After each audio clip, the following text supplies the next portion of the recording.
जब तक तुम्हारे दिल में सांस नहीं है, तुम्हारी श्रद्धा नहीं है, यकीन नहीं है, विश्वास नहीं है, तो तुम्हारे लिए तो तुम्हारे जैसा ही इंसान है। लेकिन तुमने अगर उसको परमात्मा रूप, खुदा रूप, शब्द रूप जान लिया है, तो वो तुम्हारे लिए सारे काम करेगा, एक पल की भी देर नहीं लगाएगा, भक्तों के लिए सारे काम संवारे। आप सभी को राधा स्वामी। देखिए, जो आज का सत्संग का विषय है उसमें महाराज ने बताया कि संतों का पहला कार्य समाज का कल्याण होता है। संत परमात्मा का दूसरा रूप होते हैं। परमात्मा की बात ही, संत भी किसी में भेदभाव नहीं करते और किसी का बुरा नहीं चाहते। संत का अर्थ है सत्य, और सत्य कभी बदलता नहीं। और साथ ही महाराज ने बताया कि जो जीव अपने घर में सुख शांति रखना चाहता है, उसको अपने घर में हमेशा अच्छा बोलना चाहिए, अच्छा व्यवहार करना चाहिए और सबका आदर करना चाहिए और प्रेम से रहना चाहिए। अगर वह इंसान ये कार्य करता है तो उसके घर में सुख शांति और धन की कमी नहीं होगी। और साथ ही महाराज ने बहुत प्यारी प्यारी बातें सत्संग में बताई है। जो बातें अगर हम अपनाते हैं तो हमारा जीवन सार्थक बन जाएगा। तो चलिए, आपका कीमती समय लेते सत्संग को शुरू करते हैं। कृपया सत्संग को पूरा सुनकर पुण्य भागीदार अवश्य बनिए। राधा स्वामी। संसार में तो जब भी आओगे, जब भी किसी भी रूप में, किसी भी योनि में हम आएंगे, यही चीज़ें लगी मिलेंगी, हमारी वही चीज़, क्योंकि यहाँ जब आएंगे तो सब चीज़ों की आवश्यकता होगी। लेकिन जब प्रभु के चरणों में जाके समा जाएंगे तो सारी चीज़ उसी में हमें मिल जाएंगी। बार बार दुनिया में आने का और ये जाने का चक्कर ही खत्म हो जाएगा। लेकिन उसका रास्ता क्या, गुरु देता क्या है? गुरु मंत्र देता है। गुरु ज्ञान का मतलब वो रास्ता दिखाता है और उस पर चलने के लिए कहता है कि इस चीज़ को तुम निश्चित रूप से करते रहोगे तो एक ऐसा टाइम आएगा कि आपका सब अज्ञान दूर हो जाएगा और आपकी समझ में आ जाएगा कि आपने क्या प्राप्त कर लिया। वो इसी जीवन में करना है, और मौका कभी नहीं मिलना। इसीलिए हमें वो अवसर प्राप्त हुआ है कि गुरु जो कहता है उनकी दी हुई शिक्षा, उपदेश और उस मंत्र को, क्यों कि गुरु मंत्र क्या है कि हमारे अंदर के दरवाजे खोलता है। बाहर के तो हम देखते हैं ये संसारी पसारा है। इस पसारे में जहाँ कहीं भी जाओगे काल का खेल मिलेगा, जहाँ कहीं भी जाओगे स्वार्थ और लालच के लोग मिलेंगे, जहाँ कहीं भी जाओगे तुम काम, क्रोध, लोभ, मोह, अहंकार जैसी बीमारियों में फंस जाओगे। इच्छाओं, आशाओं, तृष्णाओं की डोर कभी नहीं कटेगी, क्योंकि ये जीव जन्म से, जब से आया है, ये चीज़ें साथ लेके पैदा हुआ है। जब से जन्म लिया है तभी से इन चीज़ों के अंदर ये घुलता मिलता रहा है। इसी को वही शिक्षा मिली है। लेकिन जब इसको होश आता है, पता लगता है कि मेरा उद्देश्य क्या था दुनिया में आने का, तब ये गुरु की खोज करता है। और गुरु की खोज जब हो जाती है फिर भी नहीं, क्योंकि जगह जगह पर काल और माया इसके लिए जो दाव लगाते हैं, और सबसे ताकतवर चीज़ इसके अंदर रहने वाली मन है। वो मन इसको लूटता है। किस तरह से लूटता है? बार बार इसको बहकाता रहता है, कभी किसी काम के लिए, कभी किसी काम के लिए। तो इधर उधर की बातों में जब मन फंस जाता है तो प्रभु की नाम में वो रस नहीं आता। वो रस बड़ा देर से मिलता है। दुनिया के रस बहुत अच्छे और सही लगते हैं, वो तुरंत मिलते हैं, लेकिन नाम का परिणाम, नाम का कमाए हुए का रस तो बहुत बाद में मिलता है। बाद में मिलने, कोई भी अच्छी चीज़ प्राप्त करोगे उसके लिए कितनी बाधाएं आपको पार करनी पड़ेंगी, क्योंकि उनकी चारों तरफ उनकी चौकसी करनी पड़ेगी। छोटी मोटी चीज़ तो जहाँ कहीं देखोगे मिल जाएगी, लेकिन हीरे जवाहरात कभी आपने देखे कि किसी दुकान पे जाके हाथ ला के यूँ उठा उठा के देखोगे? जितनी ज़्यादा कीमती चीज़ होगी उतनी वो ज़्यादा हिफाजत से और सुरक्षा के बीच रखी होगी। तो नाम रूपी दौलत भी इसी प्रकार से है।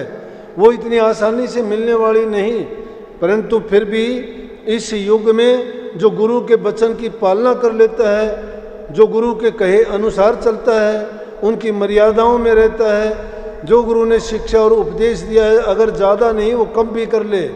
इसीलिए इसको प्रेम का, सेवा का और भक्ति का मार्ग बताया है। इस पर जो चलता है, अब कितनों के नाम अगर लेंगे, भिरणी का नाम लेते, क्या था उसके पास? प्रेम ही था।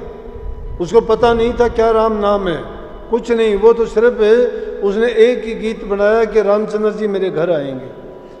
प्रेम रूपी शब्द जो हमने हृदय में बसा लिए, दूसरी चीज़ ही नहीं थी। उसका दृढ़ विश्वास, दृढ़ संकल्प, और यही बात उसके मन में, विचार में और ख्यालात में बैठी हुई थी। तो क्या हम गुरु से नाम लेके उस नाम को कभी ख्यालात में बैठाते हैं? अब कहूँ तो दुख लगेगा सबको कि जब बार बार एक एक आदमी जब निकलते हैं, चलते हैं, जोर जोर से कहते हैं राधा स्वामी, राधा स्वामी, ऐसे अच्छा नहीं लगता।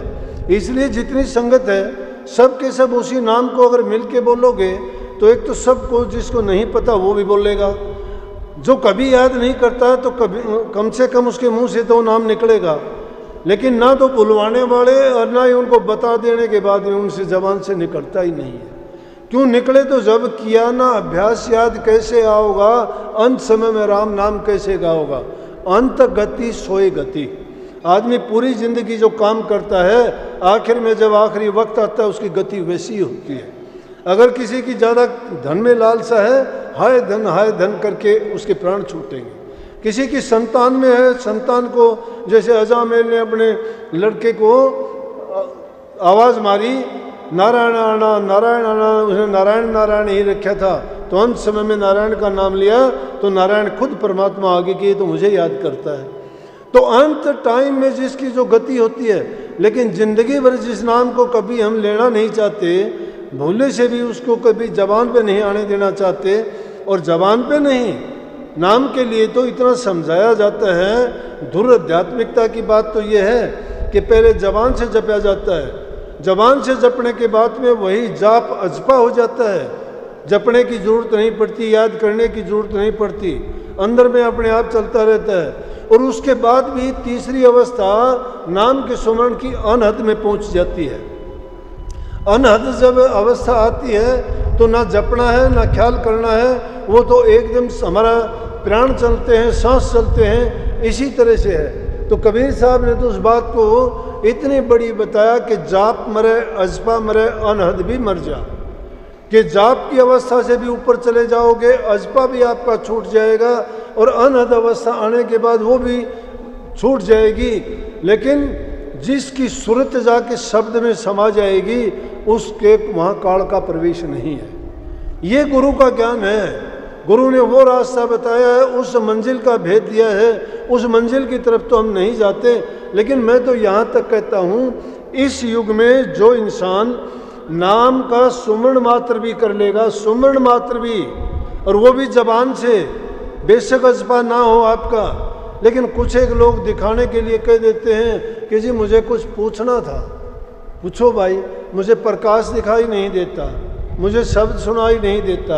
आपको शब्द सुनाई ना दे, प्रकाश दिखाई ना दे, आप किस लिए ये प्रयास करते हो?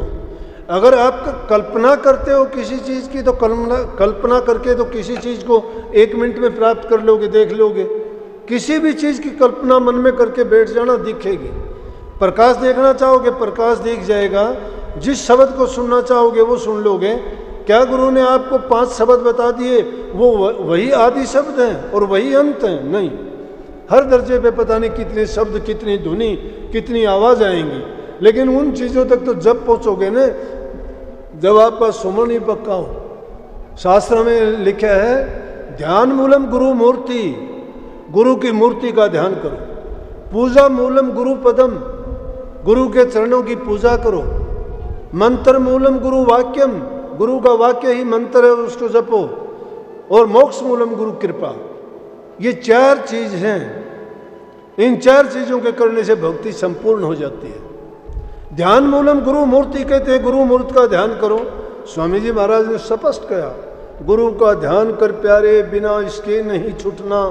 नाम के रंग में रंग जा, मिले तो धाम नहीं जपना। जगत के जाल से जो त्यों हटो मर्दानगी करना। जिन्होंने मार मन डाला उन्हीं को सूरमा कहना। मन बिगड़ डालता है, इसलिए कहते हैं जिन्होंने मन को मार डाला उन्हीं को सूरमा कहना।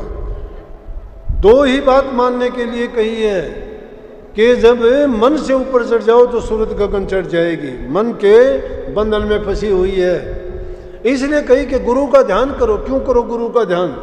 अरे जिसका ध्यान करोगे, जिसमें जो गुण है या उसमें अवगुण है, किसी भी चीज़ का ख्याल करके देखो। आप ख्याल करते ही उसके गुण और अवगुण आपको याद आ जाएंगे। गुरु हमारे लिए आदर्श है, गुरु ज्ञान की मूर्ति है, गुरु की पहुंच उस परमात्म शक्ति तक है। गुरु शब्द रूप है, वो देह रूप होते हुए शब्द रूप में प्रकट होकर हमें वो ज्ञान देते हैं। इसलिए उस गुरु का ध्यान करने से तुम्हारी मन की वृत्तियां ठहर जाएंगी, एकत्रित हो जाएंगी। इसीलिए कही ध्यान मूलम गुरु मूर्ति, ध्यान का मूल गुरु का रूप है।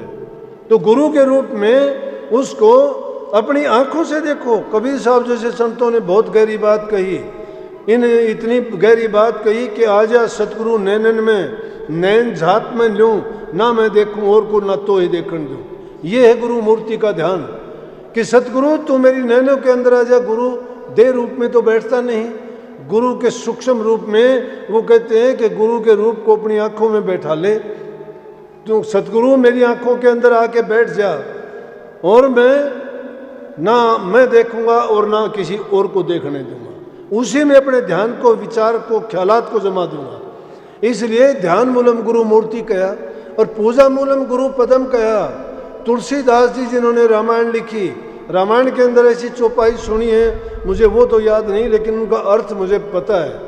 वो कहते हैं तुलसीदास जी कि मैं रामायण लिखने से पहले श्री रामचंद्र जी के चरणों में प्रणाम करता हूँ। उनके नाखूनों में इतनी शक्ति है, उनको वो मोतियों की तरह से हैं। उनके चरण इतने पूज्य हैं कि चरणों में लगने से मुझे सारी शक्ति प्राप्त हो जाती है, मुझे सारा ज्ञान मिल जाता है, मुझे वो लेखन के काम में कोई बाधा नहीं आती और जो भी मैं लिखना चाहता हूँ वो निर्धारित समय से पहले और बहुत ही सरल तरीके से मेरा संपूर्ण हो जाता है।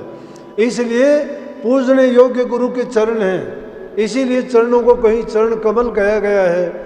इसीलिए उन चरणों की पूजा के लिए कहीं कहीं देखोगे श्री रामचंद्र जी के खड़ाऊं लेके ही रखे थे। श्री रामचंद्र जी पैरों में ही पहनते थे, भरत ने सिंहासन पर नहीं बैठा।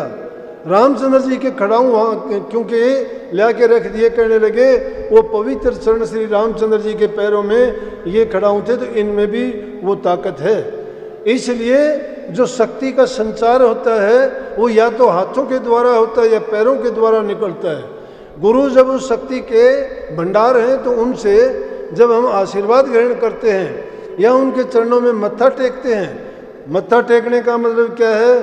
पूर्ण रूप से अगर समझो तो कोडा होए कोड जा मुद्दा पड़े विकार, जिनकी वृत्ति लगी रहे उसका वार न पार। जो आदमी झुक के प्रणाम करता है उसका तो कोड तक दूर हो जाता है, लेकिन ऐसे नहीं।